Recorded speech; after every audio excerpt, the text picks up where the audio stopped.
Mayong adlaw kanaton tanan mga higala o suking tigpaminaw karon nga adlaw paday na sa mga ato nga paghatag og mga pagtulun-an sibo sa atong mga dagan sa panahon karon nga mga tuiga og atong gipasalamatan ang Ginoo nga kining programa Dalan Hesukristo padayon sa gihapon nga siya nagatugot aron nga ang atong programa kini mapalambo pinagi sa pagmando sa atong buhi nga Dios. Musa karong adlaw mga higala mga kaigsunan ato nga pagahisgutan ining gitawag nga coronavirus og si Kristo. So ato ni hatag kaninyo mga kaigsunan ang dakong pagtulun-an karong adlaw nga diin unsa may kalabutan no bahin sa coronavirus og si Kristo. Atong hinumduman mga igsoon nga daghan sa mga katawhan nga diin na biktima niining gitawag coronavirus. Niining mga tuiga kung dili nato makalimtan daghan sa mga kaigsunan nga mitalikod sa kalibutan no mga kaigsunan tungod sa gitawag sakit nga coronavirus. Og diha sa Biblia kung imong tan-awon mga kaigsunan nga kining sakit nga ang tawo mo'y nagngalan ni ana no ang tawo ra may nagngalan ni ana apan sa Biblia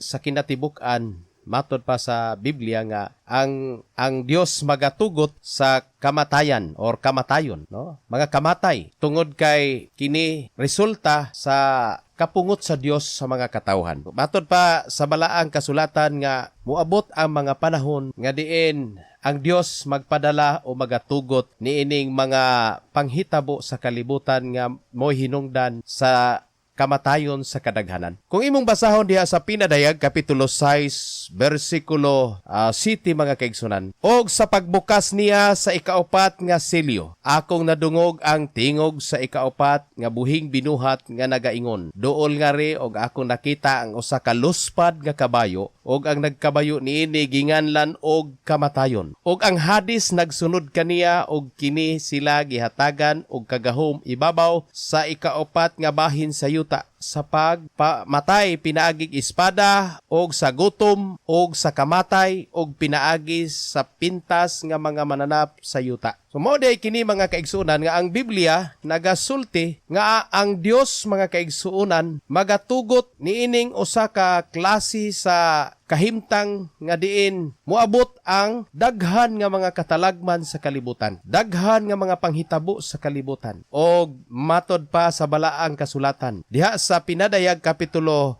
6 bersikulo 16 mga kaigsunan, og nag-ingon ngadto sa usa ka bukid og mga pangpang tumpagi og tabuni kami gikan sa naong sa naglingkod sa trono o gikan sa kapungot sa nating karnero. Sa ato pa mga kaigsunan, adunay kapungot ang Dios tungod sa mga katawhan nga diin wala na manumbaling sa iya. Pasalamat na mga kaigsunan bisan pa man sa hitabo sa coronavirus mga kaigsunan tungod kay daghan ang mga tawo nga nibalik diha sa Ginoo, nibalik diha sa pagbuhat sa kabubuton sa Ginoo. Bisan pa man sa daang tugon, kung imong tan-awon ang Isayas kapitulo 26 bersikulo 20 hangtod sa 21, ang balaang kasulatan mga kaigsunan nagaingon, matod pa niya diri sa Isayas 26 bersikulo 20, dali nga ri akong katawhan sulod sa inyong mga lawak og takupi ang inyong mga pultahan sa inyong luyo. Tagui ang inyong kaugalingon sa makadiyot,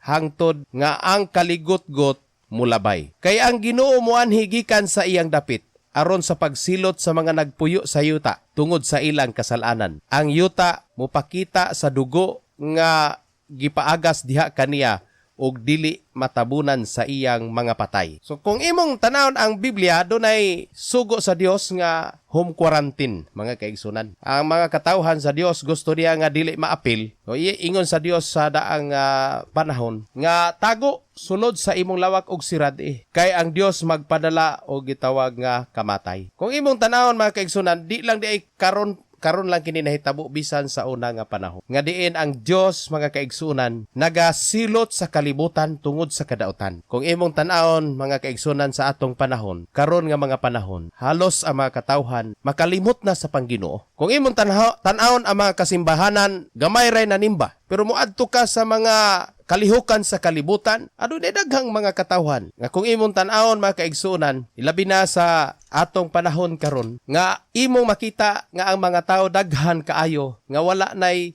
Pangginoo. na sila'y Ginoo pero wala na ipang Ginoo nga ila nang gikalimtan ang Dios nga mao'y tag-iya sa tanang mga butang, tag-iya sa atong kinabuhi. Busa ang Dios masuko siya mga kaigsunan, labi na ang atong pagpangalagad usahay dili na ma-address ngadto sa iyaha. Diha na ta mangalagad sa sayop nga pagpangalagad, wala na mahimuot ang Ginoo. Dunay nay mga katawhan nga usahay maayo na tong pagpangalagad, abi na tong nalipay ang Ginoo, pero wala day malipay ang Ginoo tungod kay ang atong pagpangalagad wala naman masintro sa iyaha. Wala na tungod kay ang mga tao usahay mga kaigsunan adunay pagsunod diha sa pagtulunan nga dili mabasa sa Biblia. Nagasimba mo na ang Dios mga kaigsunan, maghimo siya og dako nga pagpahinumdom sa mga katawhan. Ug abi ninyo mga kaigsunan, gitugutan sa Ginoo nga mosulod sa tibok kalibutan ang coronavirus aron nga kini pagpaila nga ang Dios mga kaigsunan aduna pa siya pagpahinumdom kanato nga siya nahigugma pa sa mga katawhan. Pero kung imong tan-awon mga kaigsunan, no, sa daghan nga mga nangamatay, halos pod ang nangamatay kadto mga tawo nga wala po'y pangginoo. Apan matod pa sa balaang kasulatan, iya gyud nga luwason ang iyang mga katawhan. Pero ato lang kini nga hinumduman nga dili kinahanglan nga makuratan ini mahadlok. Kita nga mga nangalagad sa Ginoo, dili ta angay mahadlok mga kaigsunan. Kay dili lang kini karon, bisan pa sa una nga panahon. Kung imong tan-awon ang Jeremias kapitulo 14 bersikulo 12 nga ang Dios sa gihapon mga kaigsunan nagahimo sa pagpahinumdom sa mga katawhan aron nga sila makahimo sa pagpangalagad ngadto kaniya. Busa matod pa diri sa Jeremias kapitulo 14 bersikulo 12, bisan pa og magpuasa sila, dili ako mamati sa ilang pagtuaw, og bisan pa og maghalad sila og halad nga sinunog, og halad nga pagkaon, dili ako mudawat niini, apan puhuon nako sila, pinaagig espada, pinaagig gutom, og pinaagig kamatay. Sa ato pa mga kaigsunan, ang Dios dili na maminaw sa atong mga pagtuaw, nga dili na maminaw bisan pa sa atong mga pag-ampo, no, kay ngano man mga kaigsunan, napungot na ang Dios. Pungot ang Dios mga kaigsunan, nasuko na siya, nasubra na ang tao mga kaigsunan. Busa ang Dios, matod pa niya bisan pag magtuaw ka, magpuasa pa ka mga kaigsunan, bisan pag maghalad pa ka sa sinunog, dili nako kini pagadawaton kay ngano man mga kaigsunan, puhuon ako ikaw, matod pa niya, pinagig espada, gutom og kamatay. Ang kamatay mga kaigsunan mo ni ang mga nagkalalaing mga sakit. Daghan sa mga sakit nga di na masabtan. Gani karon mga higala, nanapod kunoy ikaduhang virus. Dili ta angay mahadlok kana ngano man ang Biblia naghatag na nato og pahinumdom. Naghatag na nato og pahinumdom nga kini mahitabo kay ngano man aron ang tawo mga kaigsunan, matod pa diri sa Jeremias, mapuo sila. Mapuo ang mga taong daotan.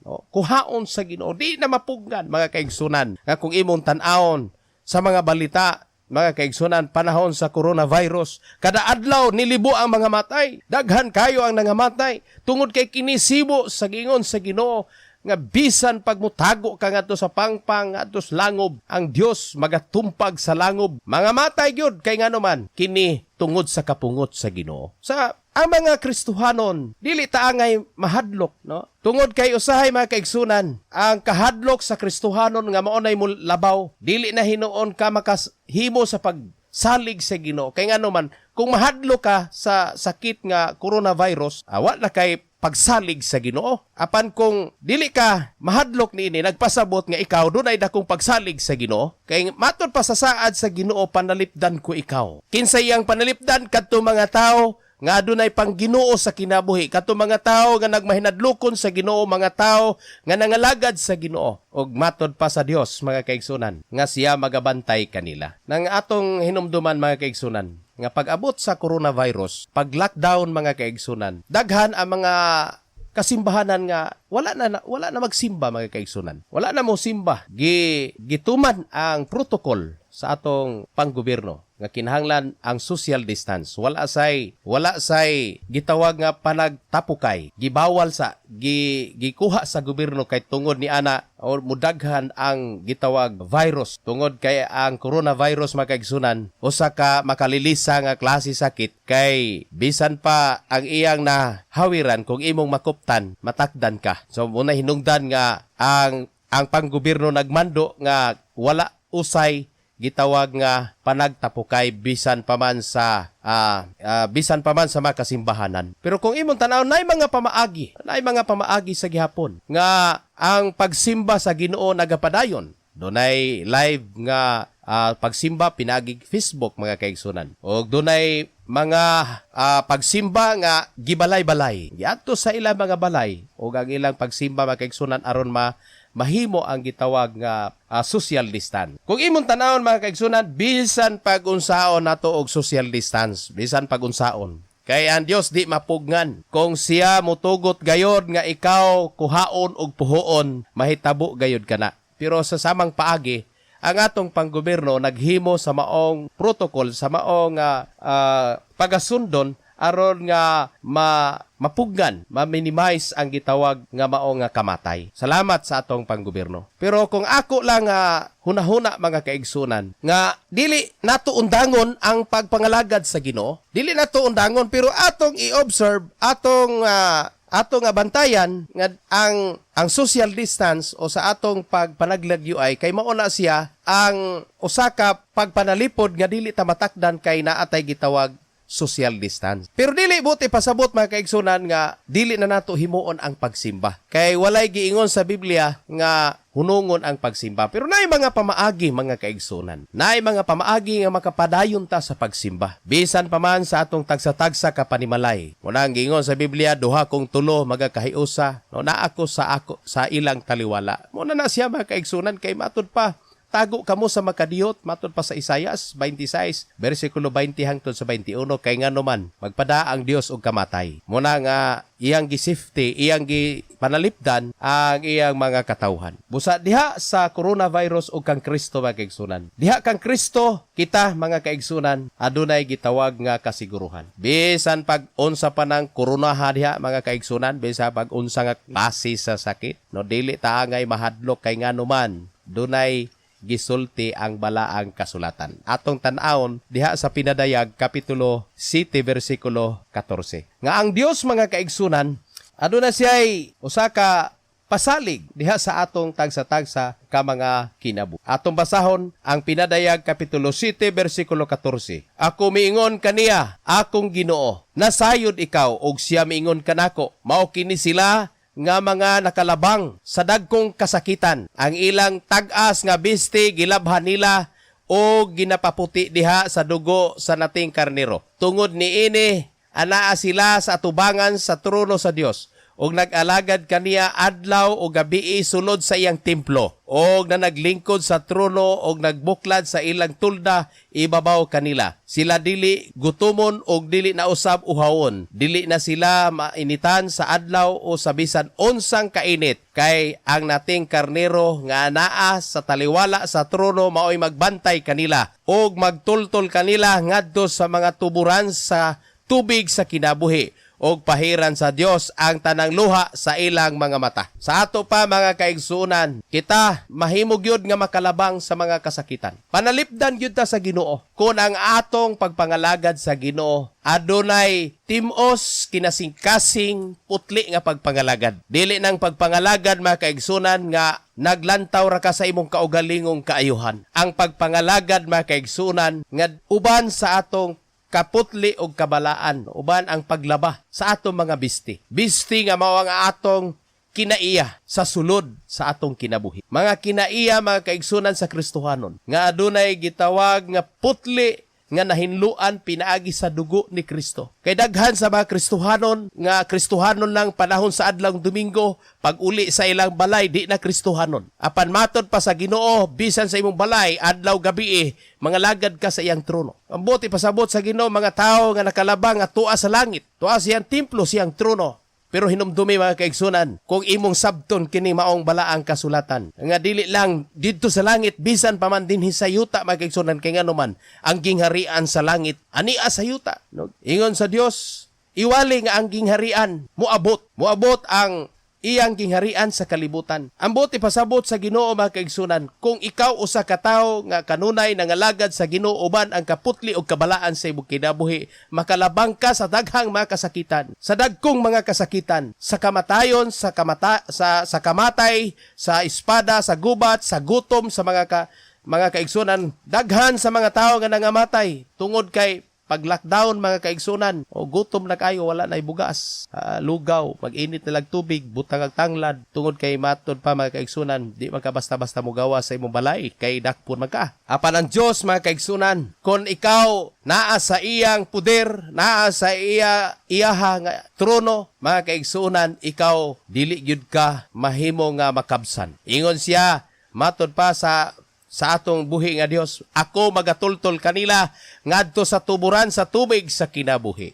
Tuburan sa tubig sa kinabuhi. Nga mao si Ginoong Hesukristo. Nga siya mao ang tubag sa tanan nga mga butang. Kung imong tanawon sa Mateo kapitulo 8 bersikulo 17, siya ang katumanan sa gitagna ni Isayas nga nagpasan sa atong mga kasalanan o nagwagtang sa tanan natong mga balatian. So kung walay sakit, corona man ka diya nga virus, unsa ka kang lasi nga virus mga kaigsunan, tanan wala exempted nga sakit. Ang tanan mga kaigsunan gipildi sa atong Ginoo. Sa ato pa ang importante karon sa kinabuhi sa tao, bisan pag unsay mudangat sa kalibutan, unsa pa nang mga katalagman, unsa pa nang mga kamatay mga kaigsunan moabot sa kalibutan, dili ka angay mahadlok, dili ka angay mabalaka, kay ang Dios nag-ingon makalabang sila sa mga kasakitan, dagkong kasakitan, tungod kay sila mga kaigsunan ilang gilabhan ang ilang tag-as nga bisti. Kung imong tanaw ng Biblia,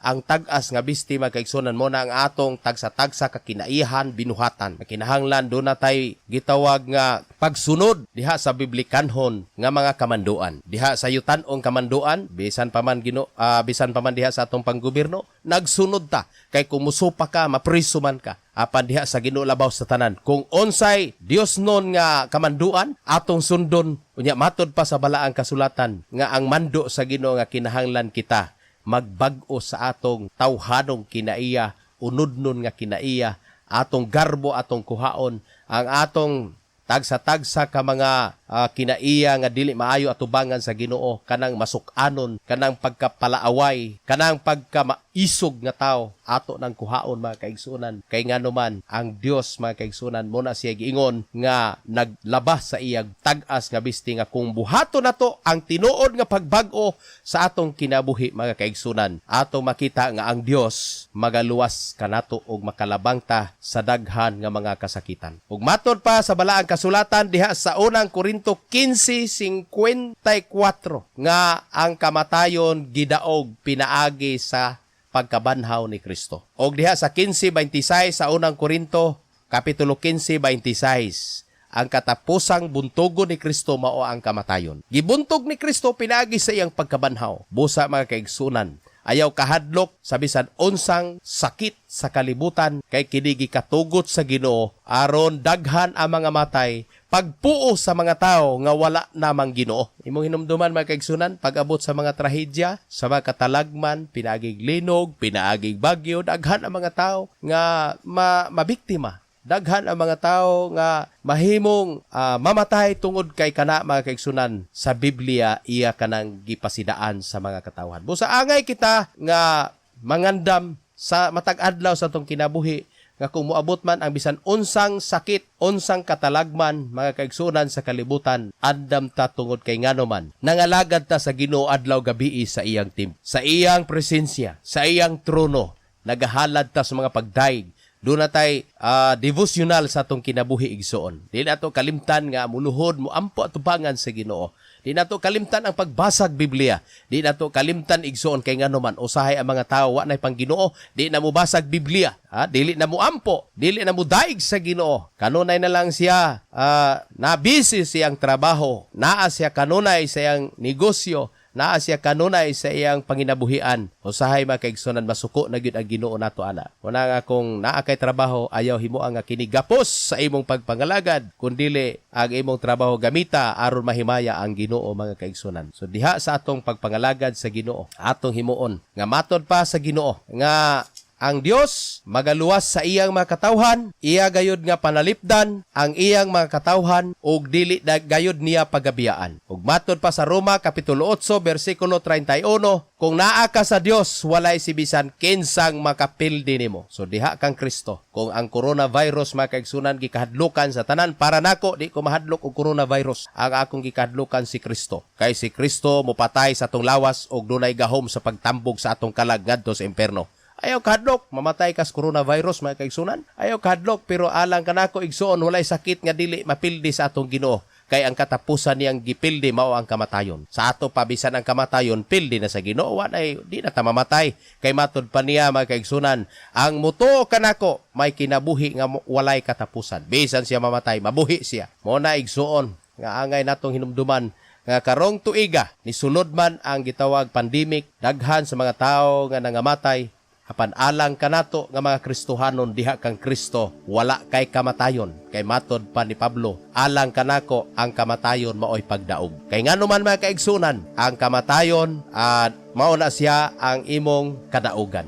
Kung mamatay ka nga naa sa Ginoo, ikaw pagabanhaon sa Ginoo. Pero kung mamatay ka nga wala sa Ginoo, banhaon gihapon ka pero itambog ngadto sa linaw nga kalayo. Mo nay hadlok mga kaigsunan. Nga kung bisag unsang coronavirus na pay number 1 na may, number 2 na may, number 3, number 4, number 5, hangtod sa pila ka gatos ng virus nga isabwag sa kalibutan. Ayaw kahadlok mga kaigsunan.